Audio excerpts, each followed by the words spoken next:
Indestructible Gaming.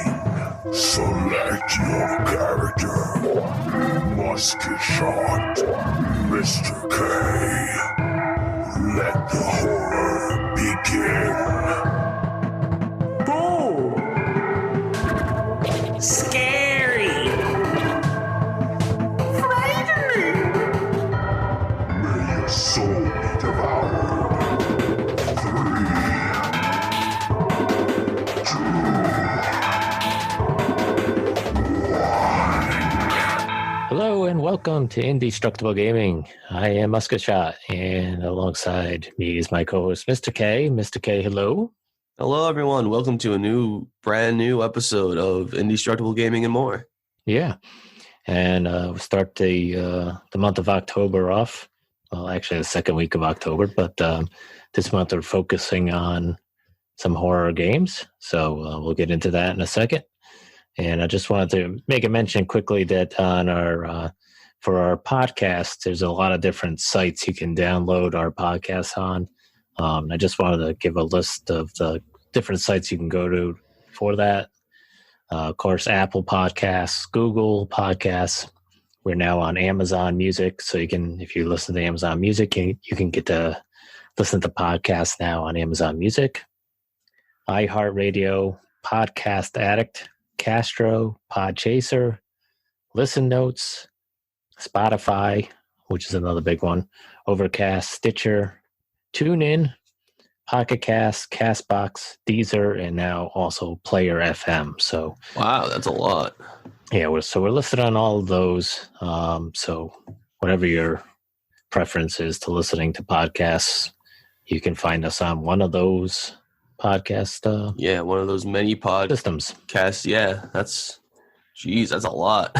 Yeah. That's a whole bunch. That's a decent amount. Yeah. So the game we're playing this week is called Loveland. It's all one word. And it's by a developer called Hour Games. And that's all one word as well. So DEV Hour Games. HOUR Games. So it's all one word. And they actually are out of Denton, Texas. I don't know why. For some reason, that city sounds familiar. I don't know if we've played a game from somebody else that was in that area or maybe just in Texas. Who knows? But this game is on Game Jolt, and Hour Games is also on Twitter. They do have a website as well. If you go to devhourgames.com, and they actually have two other games that sound sort of interesting. They have one called Depiction. It's DEPIXTION, and that's a colorful puzzle game where it's a relaxing puzzle game where you create beautiful works of art using logic based on the popular Picross series. Depiction blends color mixing mechanics with the rules of nanograms to create a uniquely colorful experience. And that game is on Steam and Switch. So it looks kind of interesting if you like puzzle games and stuff like that. And they also have another game. It's called NVM Doom 2. And this is from what it looks like, I guess it's called the National Video Game Museum. That's what the NVM stands for, I guess. Doom 2. And it looks like you're in the National Video Game Museum, and like there's it's a first-person shooter type game, and Doom-esque, where I guess zombies and other stuff come at you and shoot them and all this stuff. So looks pretty interesting. I think this is only on Steam, I think. And I was trying to find what it was on, but I think it may only be on Steam. So might be fun to go check that out as well and see how that is. But we're going to do the game Loveland. Which is a horror-based game and first-person horror-based game. Like I said, that is on Game Jolt, which is free, and you can download that and play that. And this is just a demo version of the game. So the game review might be a little quick, but it's because it's a demo. So, but anyways, I'll let Mr. K there explain the premise of the game. Well, Loveland is a game about you being a detective going into a town where apparently people are being not accused, but they want you to investigate that there's a case of a cult going on down there. And that's pretty much your objective. You go down there, you go around, pick up items, use items on certain things, and just look around. Mm-hmm. Figure things out as you go along. Yeah, and you're a detective, right? I don't know if you mentioned that, yeah. And it's supposed to be in Loveland, Ohio. That's I don't know if there's an actual real town called Loveland, Ohio or not, but you're a detective. You're there to investigate some cult-like behavior and stuff like that on the residents of this trailer park. It's a trailer park that you visit. And so like Mr. K said, you walk around and look at things. It's a point and click type thing. Open things up, and you just walk around and press the button to interact with certain items that get highlighted, and then the story progresses as you play through the game, so it kind of leads you. Yeah, the game is pretty much easy to control. It's the definitely WASD buttons, and then the mouse buttons. So there's your typical first person keyboard controls: crouch, run. Yeah, some different things you can hit to investigate certain things. It's kind of funny. I did a video of this on Twitch, which we'll upload. But first time playing this, I end up screwing up the video, so you won't see it. But first time playing this game, you get out of your car, and so I looked back towards the car, and it said, open the door. So I clicked open the door, and then I pressed like the E to investigate or something like that. And my character got into the car and said, "Thanks for playing." I was like, "Oh, either this is the fastest demo ever, or I just screwed up." It's an alternate ending. Come on. So I was like, "Oh my God." So it was pretty funny though. But yeah, there's a lot of all different trailer homes you can check out in the demo just to see what's going on. Lots of frogs hopping around all over the place, and the cult has something to do with frogs. Frogs are a major thing you'll see around in the RVs, and and you'll see them hopping around, and you'll hear them all the time. Yeah, graphics are what would you say, like a 16-bit type graphics, or early? I would say like PlayStation era graphics, where everything's all like polygonal, maybe. Okay, yeah. Where everything's all low quality. Mm-hmm. It's not a bad thing. I actually love polygon graphic horror games. I think they're very unique. Yeah. I don't remember if there was any real music to it. There is, just the natural sounds of the. If anything, it was very low. Yeah, it seemed like the ambience took over that. Yeah, I think so. I think it did. At the beginning of the game, it does mention like when the game is loading up, it says it's recommended that you wear a headset or something like that. And I think that's just the default for me with games. Yeah, I think that's just so you can. It kind of helps with the whole atmosphere of the game. Yeah, a lot of horror games usually do that. Yeah, it's not the only one. Mm-hmm. Yeah, I thought Loveland was very cool with the whole aesthetic. It kind of felt like almost like an 80s horror movie. Mm-hmm. It gave it that vibe. Mm-hmm. Yeah, there's like different things that happen, with there's different sounds, different things you find along the way, and some of the trailers you go into, and there's a noise that'll happen or something will happen after you do something. You kind of quickly turn, and not like any jump scares in the demo. Yeah, or anything like that. It does it through the environment and tries to heighten that. But it's not going to be entirely scary since this is a demo after all. So right. I think it's more of an introduction. Nothing too major is going to happen in this because it's leading you up to it. But from what it gives, it's really good. Yeah. And I'm really excited to see more. Yeah, the demo was probably about 20 minutes worth of gameplay, depending on 20 minutes. Depending on how quickly you move through the game and stuff like that. I think if you go into each trailer and look around, or each one that you can go into and on the grounds and stuff like that, I think you'll cover everything and get it and be done with a demo in about 20 minutes. I didn't see anything about when the next part or when the actual game will be available. Did you see anything on their site? Not that I know of, but hopefully they're working on it because I'm really excited to see the next part. Yeah. This really interests me. Yeah, the game. What are you gonna say? The game kind of ends in the demo. I was kind of disappointed because I was like, I wanted to see a little bit more. You know, it really does abruptly. Yeah, it kind of pulls you in, and I'm eager to see the actual full games because I think I'd like to experience the whole game and see what it's like. So as much as I liked what they give, that ending that's why I'm saying it kind of felt like more of an introduction than like a demo. Yeah, right.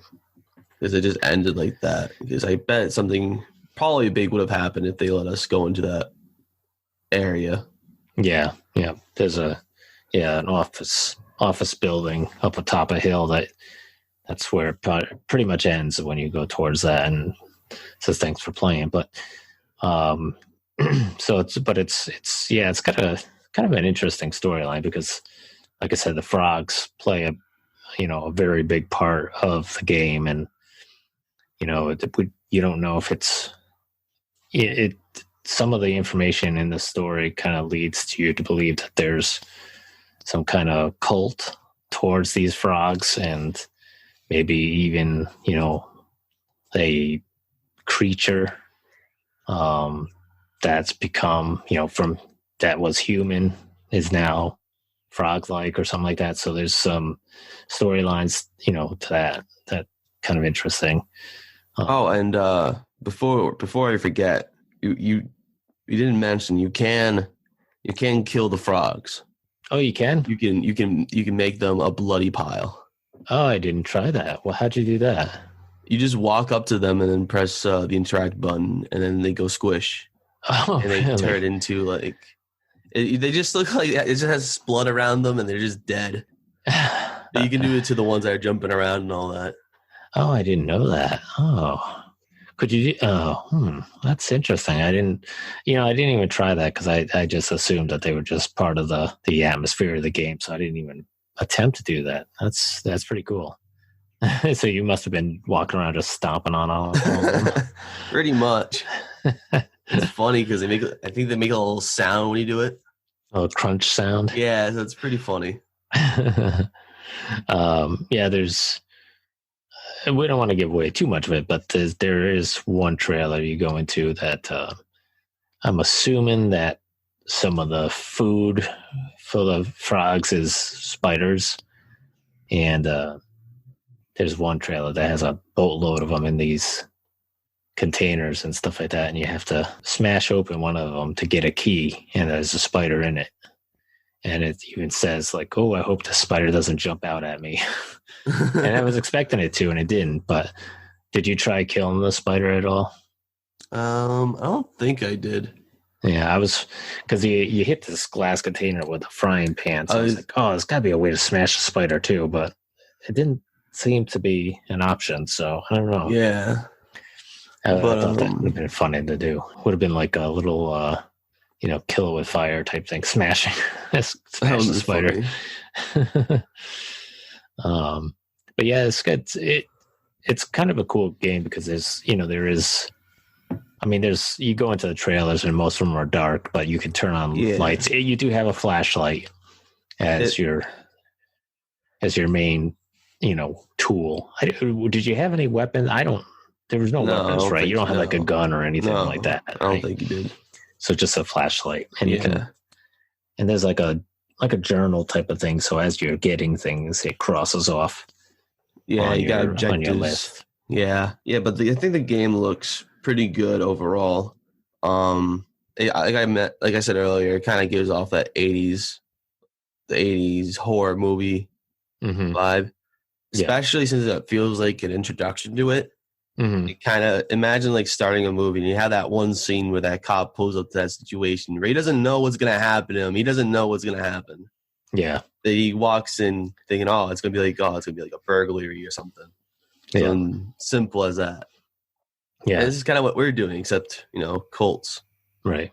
The trailer I've seen of the game, it almost looks like there's more to the beginning of the story, because there's a part where they show that person, your character driving and stuff like that. So I don't know, maybe it's before, or maybe it's during or afterwards. I don't know. It's kind of hard. And then they show something like an interrogation scene in the trailer, but I didn't really watch it because I was kind of like, I'll wait, and I don't want to, I'd like to see the play it, instead of watching it and stuff. But I don't want to ruin the storyline for me on that. But it's kind of a fun game. I like the point and click type aspect of the game, and different things that happen. It's kind of funny though. The vehicles are all kind of a square looking vehicles. Like the car was very square looking, and they do, and it's pretty funny. Yeah, but fun game. Anything else that we can think of? I'm trying to think if there's anything else that we need to mention on this game that we're missing here.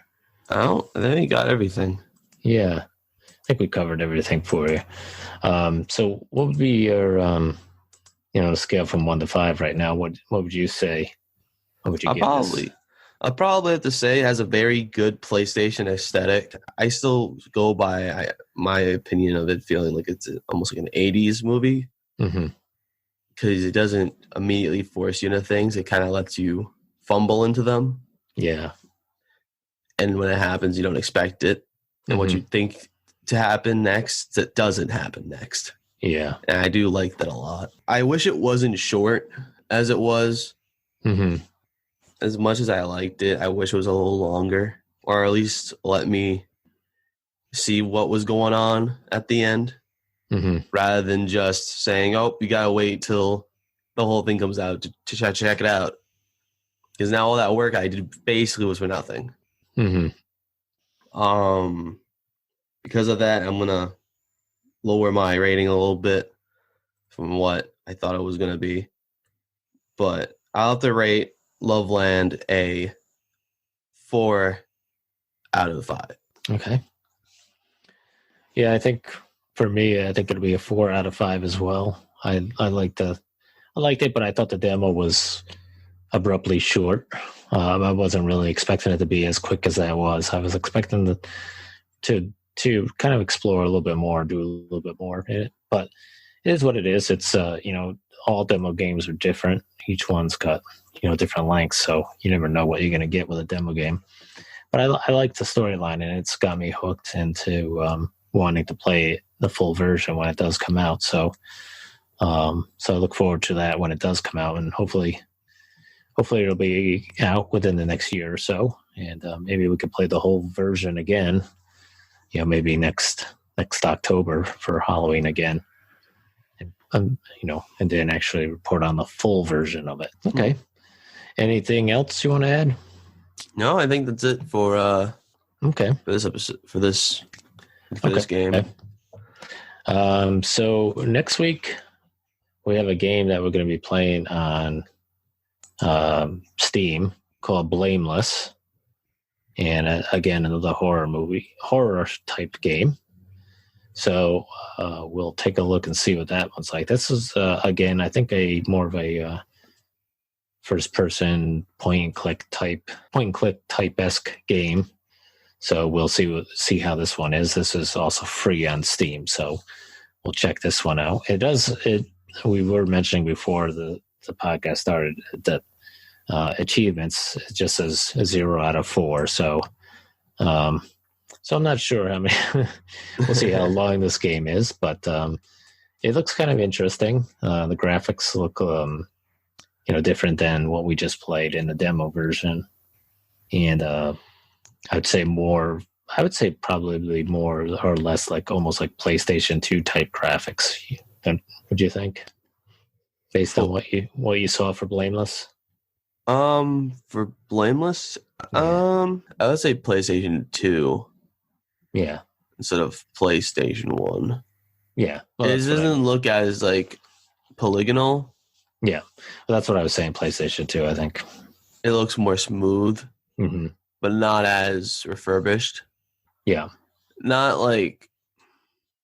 to be like all nitpicky. That's the way I'd probably describe PlayStation 2 graphics. Yeah. It doesn't look bad. I actually love like PlayStation graphics. I just love PlayStation graphics in general. Yeah. Because they give it like I don't know, I feel like they have a certain mood to them. So I like the way this looks. Okay. Yeah, so you'll be hearing us next week screaming. Again. Well, this week we didn't scream too much, so that was pretty good. So I stomped frogs, so I was pretty. You stomped some frog, yeah. Yeah, I wasn't scared much. I'll have to go back to that and do that. Okay, so I think that's all we got for this week. I'm sorry for the short podcast, but should we say that we have a? Oh yeah. There is a link on our Twitter site, and we'll soon have our website up soon. But there is a link on our Twitter site, and I think I put it on Facebook. But it's also, if you click on the Buzzsprout link to get to our podcast, there's a thing called Buy Me a Coffee, and it's basically a donation button where you can donate to our stream, and if you donate, we'll obviously gladly thank you online and thank you on the podcast. And whatever you'd like to donate, is fine by us. So we're not asking for any certain dollar amount. Just we're not to that point where we can actually do a lot of stuff. We're not that big yet. But we appreciate any type of donations or anything that you'd like to send our way. And again, if you're a game developer and you want to reach out to us, please do so. We would be more than happy to play your game and do a podcast on it. And we'll, anything else that we can do to help you out with a game, whether it's testing the game out or if you want to work with us on, if you need a voice actor, Mr. K is available and other stuff like that. We'd be more than happy to work with you on that. So anything else? Mr. K, thanks for reminding me about Buy Me a Coffee. Yeah. I think that's everything for this episode. Okay. All right. Well, we will then talk to you next week, folks. Thanks for listening. Yep. Stay indestructible, guys. Peace. Game over. Hey guys, how's it going? I hope you enjoy the show. You can find us on Facebook and Twitter. And if you go on our website, indestructiblegaming.com, you can find out where you can also listen to us. And other things too. Anyways, stay indestructible, folks. Peace.